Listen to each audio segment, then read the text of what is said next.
Hello and welcome. I'm Lee from Homeschool Heritage Hub, and you're tuning into our American History audiobook series. Today we're exploring American History Stories by Mara L. Pratt, Volume 1, from a collection of public domain books. We're thrilled you found this valuable resource. These classic texts offer a unique window into how American history has been understood and taught over time. As we journey through these pages together, we'll encounter perspectives that have shaped our nation's historical narrative. We at Homeschool Heritage Hub are offering you this audiobook absolutely free because we think everyone should have access to Mara L. Pratt's American History Stories Volume 1. However, we do offer paperback, Kindle, and audiobook versions through KDP. We've kept the original manuscript and illustrations and added, with the power of AI, chapter summaries, narration, comprehensive chapter questions, and new illustrations. The link is in the description below. Now, let's turn back the pages of time and dive into the rich tapestry of American history. Chapter 5.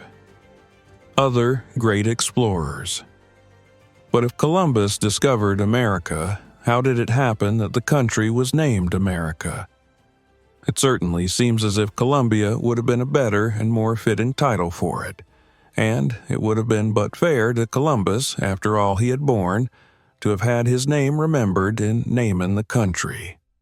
But people were not very careful in those days about being fair to anybody or anything, and so, when in 1497 Americus Vespucius made a voyage to the New World and on his return talked much of the great continent he had seen, and wrote a diary about it, people began speaking of this New World as the country of Americus Vespucius. By and by they called it America, and since Columbus was not the man to whine at injustice, and Americus Vespucius did not seem to object to the honor conferred upon him, it soon became customary throughout Europe to speak of the New World as America. Americus Vespucius made another voyage a few years later, and this time directing his course farther south, he came upon the continent of South America. He sailed along the coast for several thousand leagues, very carefully noting all changes in the soil, the climate, and even in the stars. Portico of the Uffizi. In these southern skies, reported he, there is a constellation never seen by us, a group of 4 bright stars arranged in the shape of a cross. One cannot imagine how strange these southern heavens look with this great central figure of 4 bright stars. The winds grew colder and colder as they sailed along. The nights were 15 hours long. Before them lay a great, rocky, ice-bound coast. "Let us return," begged the superstitious sailors.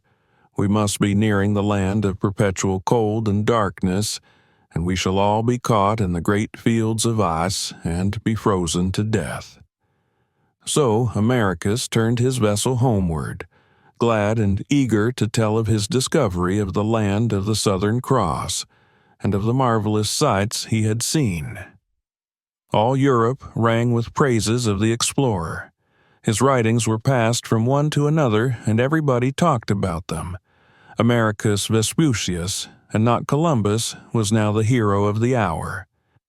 But during all these years the Spaniards had been sending over colonists, until now there were flourishing Spanish towns on those islands round about where Columbus had first landed. The Spanish had begun to be very cruel to the poor Indians, and the Indians were not slow to see that it was an unlucky day for them when the great white ships of Columbus came to their shores. About 20 years after the landing of Columbus, Balboa came over with a small fleet on a voyage of discovery. A few years later, Balboa helped to found a colony on the Isthmus of Panama and was made its governor. He was very angry because the Spaniards treated the Indians so unjustly, and ordered that no man of his colony should treat them as the other settlers had done. The poor Indians, who had suffered so much from the Spaniards, were very glad to find these newcomers so kind to them, and when they found that the great desire of Balboa was for gold, a chief sent him a large box full of the precious metal as a peace offering. No sooner, however, had Balboa opened the box than the men all began quarreling over it, snarling and fighting each other like fierce dogs.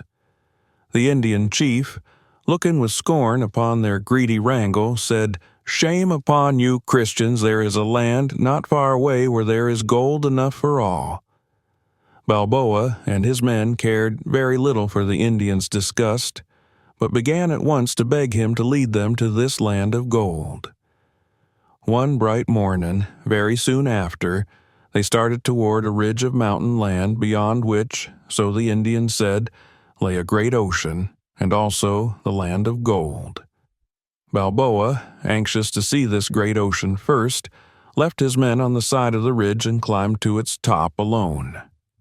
There lay spread out before him, rolling and sparkling so peacefully, the great Pacific Ocean, never seen before by a white man. Calling his men to him, he descended the ridge and, arriving at the shore, took possession of the ocean in the name of Spain. Since I have told you about Balboa and the new ocean, I must tell you about the first voyage around the world. A Portuguese named Magellan started out from Spain with a large fleet, hoping to find a way through this new continent by which he might sail to the Spice Islands. He sailed directly across the Atlantic to America and looked all up and down the coast for an opening to the other ocean. Finding there was none, he sailed down to the most southern point of South America, and after sailing around that point, he came out into the new ocean. When he saw it first, it looked as it did when Balboa first saw it, smiling and peaceful.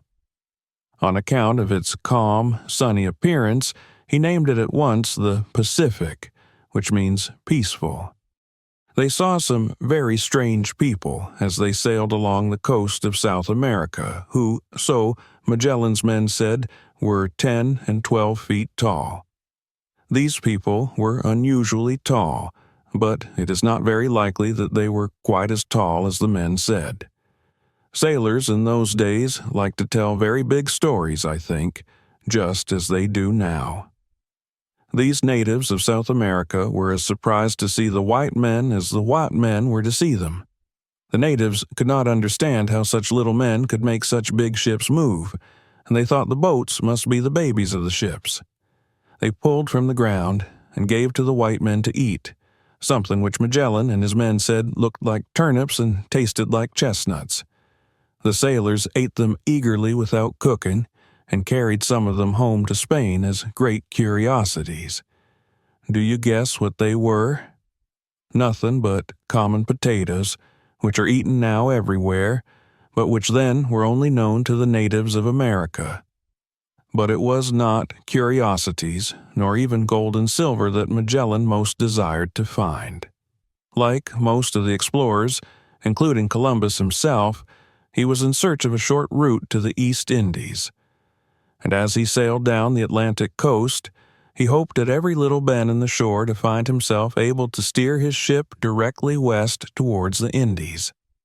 So onward he sailed, till, as we said, he finally reached the southern end of South America, passed through the Straits of Magellan, as they were afterwards called, and came into the Pacific. Here was another route to India that was sure, but, unfortunately, it was not another but a shorter route the European merchants wanted.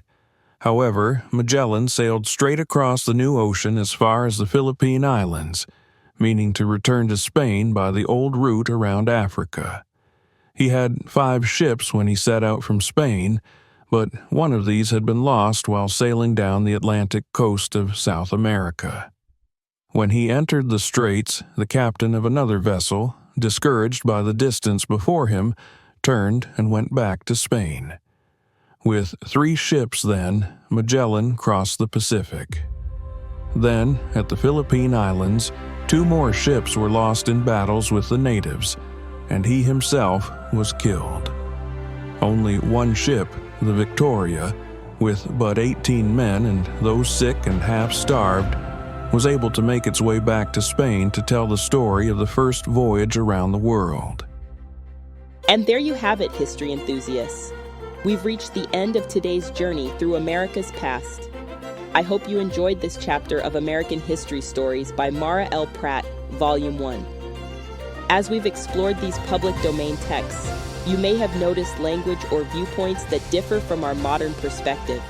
These differences offer valuable insights into how our understanding of history has evolved over time. I encourage you to continue your exploration.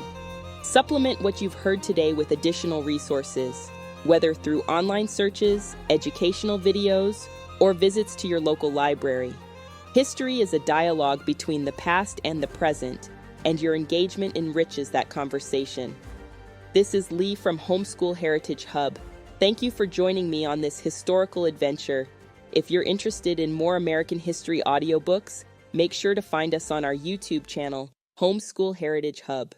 Until next time, keep questioning, keep learning, and let's work together to understand our past and shape our future.